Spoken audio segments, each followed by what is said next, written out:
Hi, I'm Tyler Giobbi. This is media psychology.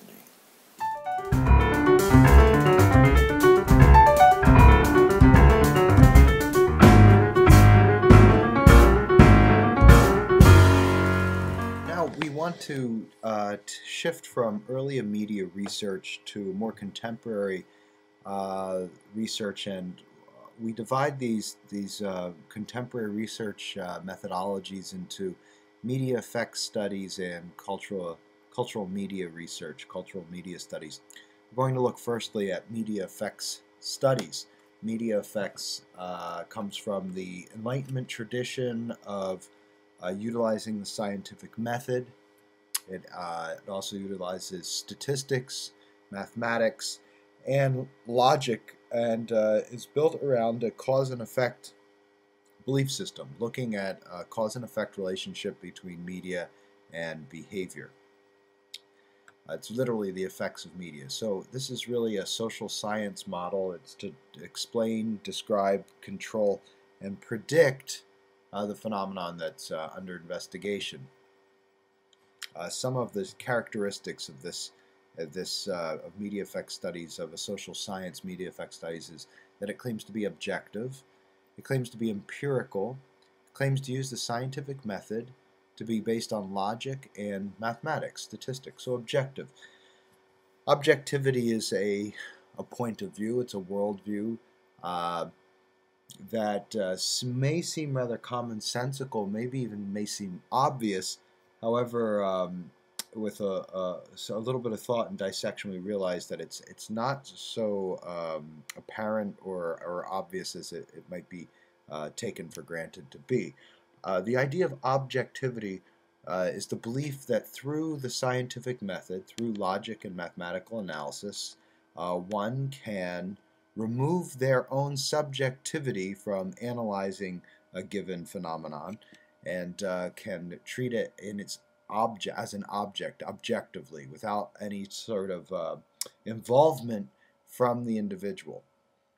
This is the hallmark of science. This is the main beliefs of science. Now, the argument here is that we can eliminate subjectivity and get to an objective, non-personal, non-emotional, non-subjective description and understanding of the thing in question, the thing that we're researching, the phenomenon in question.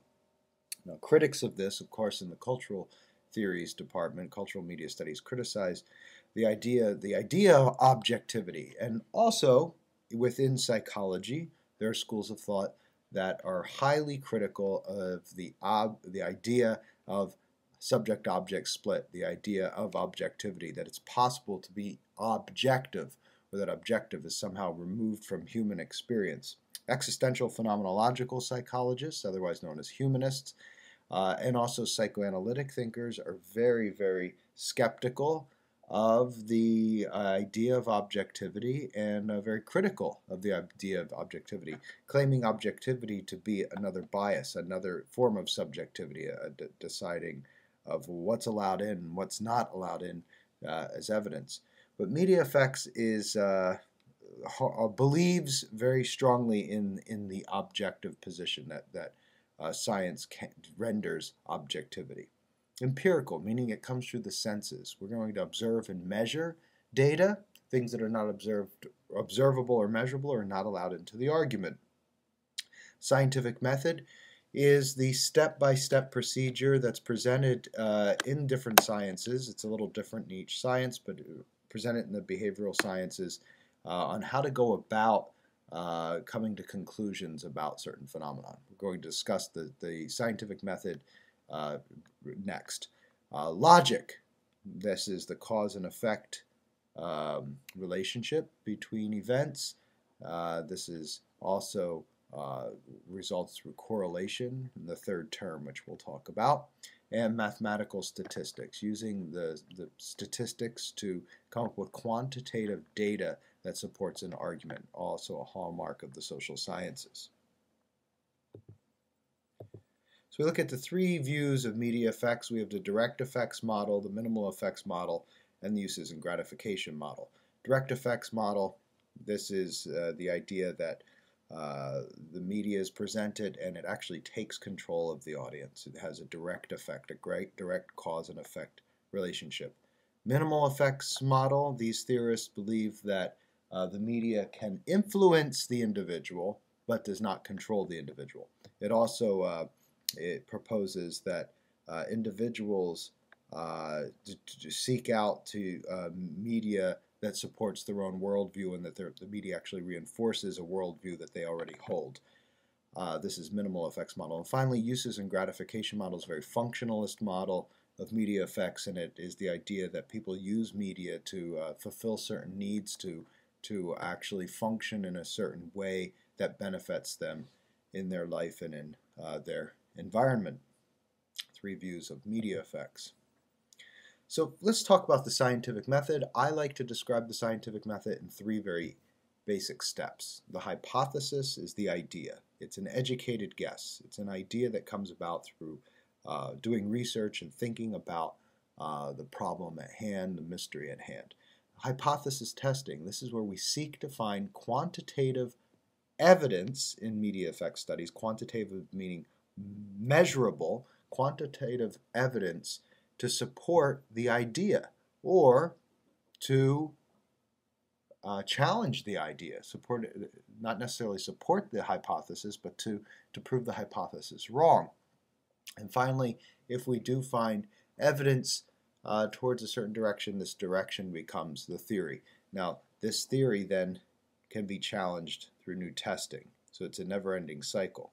Well, let's look here at this middle stage, the hypothesis testing. And this is where we do our research. And here are the different research methodologies that are available within the media effects social science model. Let's take a first look at experiments. Now, how does an experiment work in social sciences and in the social science area of media effects studies? An experiment is the only methodology that claims cause and effect relationship. The experiment works basically like this. You control for every possible difference between 2 groups, changing one slight feature of the thing being investigated, changing one thing slightly at a time, to notice when a change happens between the group that has been changed, the experimental group, and a group that has not been changed, the control group. And when you change something in one group and not the other, and an effect occurs, that means that there's a cause and effect relationship according to this methodology. So this is the way a basic experiment is set up. We would have 2 groups, an experimental group and a group to control, compare the experimental group to the control group. Each group would have the exact same treatment with the exception for one tiny detail, and then you would look to see if there was an effect that took place that made a difference between the 2 groups. So let's give a very basic and brief example here. Let's say we wanted to study the effect, that we had an idea, we had the hypothesis that giving an individual caffeine would raise test performance, would increase test performance. For a variety of reasons, we might believe that this would be the case, so now we want to have evidence. Would taking caffeine before an exam or during an exam, right before an exam, would it increase test scores? One group, we would administer a controlled dosage of caffeine to the subjects. We would then give them the test, and we would then look at the results. We would then compare that group to a group who took the exact test but did not receive the caffeine. We'd give them, the control group, a placebo, either decaffeinated coffee or a placebo pill. We would then give them the same test as the experimental group, and we'd look at the results, class average. And if we saw that there was a statistically significant difference between the two groups, we would then say that we had empirical evidence, quantitative evidence, to suggest that taking the caffeine before the exam raised exam scores. This is an example, a very basic example of how an experiment is conducted in social sciences. So we would have two groups, an experimental group and a control group. Nothing is done to the control group, and in the experimental group there is something given or taken away for the experimental variable, variable meaning something that changes. Our variable, our independent variable in this study would be the caffeine. The dependent variable, meaning the thing that changes depending on the independent variable, would of course be the test scores. So independent variable would be the caffeine or the placebo pill in the control group. And the dependent variable would be the results of the test score, because these results depend on the independent variable. If we find a statistically significant increase in the test scores for the caffeine group, then we have conclusive evidence, at least in this experiment, that caffeine raises test scores. And this is the way an experiment is conducted in the social sciences. We will look at a number of experiments in upcoming lectures having to do with different topics in media effects, media violence, media and pro-social behavior, media and body image, etc. We also have the descriptive method, which is surveys and content analysis. This is not looking for a cause and effect relationship. It is looking for a description of, it's trying to get a better understanding through describing the phenomenon, the media, and the experience with the media. So an individual may fill out a survey of their experience in a certain film or during a certain television program or on a certain new media website, an internet website, or a smartphone application. And content analysis is also something we'll be exploring quite a bit. And that is actually quantitatively measuring the amount of instances that take place in media that's under investigation. So in violence studies, content analysis would be how many acts of aggression exist in a certain television program or in a certain film or video game. Now, when we're talking about correlational studies, again, we are not discussing cause and effect. The only research method that we can discuss cause and effect with is the experimental research method using experiments, a control group, and an experimental group. Other than that, we're only talking about relationships and descriptions. So in correlation study, again, we're looking at the word here, relationship. We're looking at the relationship between two or more variables. The relationships that can take place look something like this. There are two basic ones. You can have a relationship that when one variable increases, the second variable increases. For instance, variable A may be a test score, variable B may be hours studied. As test scores increase, so will hours study. As hours study increase, so will test scores. This does not mean that studying causes higher test scores. This simply means there's a relationship. It may mean that studying causes higher test scores, but using this method of research, we cannot say that it is cause and effect relationship. We can only say that it is a relationship. Another relationship would be an inverse relationship. As one goes up, the other goes down. Let's take something obvious as hours are spent watching a video game, playing a video game, and test scores, or GPA, the more hours, say, someone reports playing a video game, the lower the GPA. As one goes up, the other goes down. This is an inverse relationship, also known as a negative correlation. Negative does not mean bad. Positive does not mean good. Negative means that as one goes up, the other goes down.